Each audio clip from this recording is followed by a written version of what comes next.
In our last clip, we discussed how, ironically and somewhat inadvertently, the Long Hunters, the first frontiersmen, if you will, they were the ones who ended up bringing civilization to the frontier, although many of them took to long hunting and trapping for great periods of time in order to get away from civilization.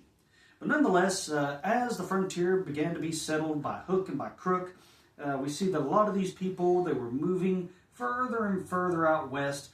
And although this is considered the eastern part of the state, or at least the central part of the state of Tennessee now, a lot of people tended to move to places like Knoxville, Chattanooga, and then beyond.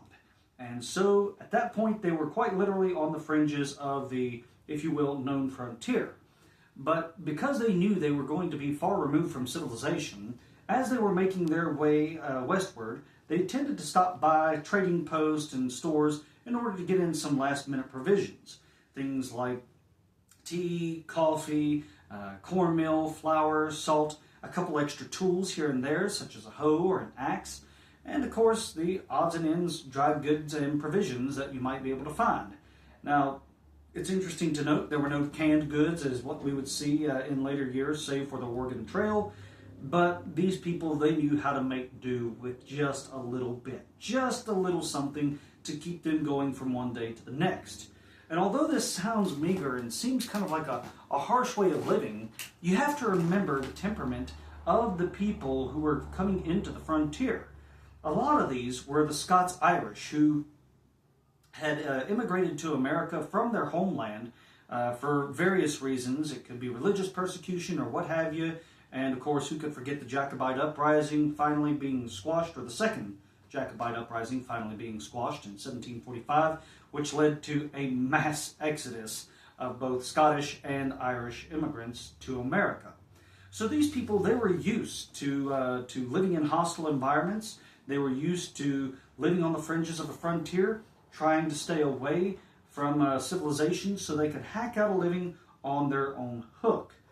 But in order to understand the temperament of the Scots-Irishman, who typically knew that he could not expect to have anything better than what his forebears did, and so he would just kind of forget worrying about, philosophizing or anything like that. He wouldn't worry himself with discussions on religion or politics. He just wanted to go ahead, throw caution to the wind, so to speak, and live on his own means. And I think this is summed up very well as far as the temperament of the Scots-Irish settler, particularly in regards to living in Tennessee.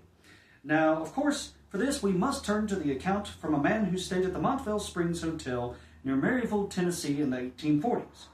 He says, "The Tennessean is in person generally tall and godly featured, not inclined to corpulence, but muscular and active. The men can scarcely be termed over-industrious. The leading crop was Indian corn, which they commenced planting the latter end of March. It has to be kept very clean and requires 4 or 5 plowings, which occupies them until the end of June. The wheat, oat, and the hay harvest then commences, and is usually completed by the middle of July.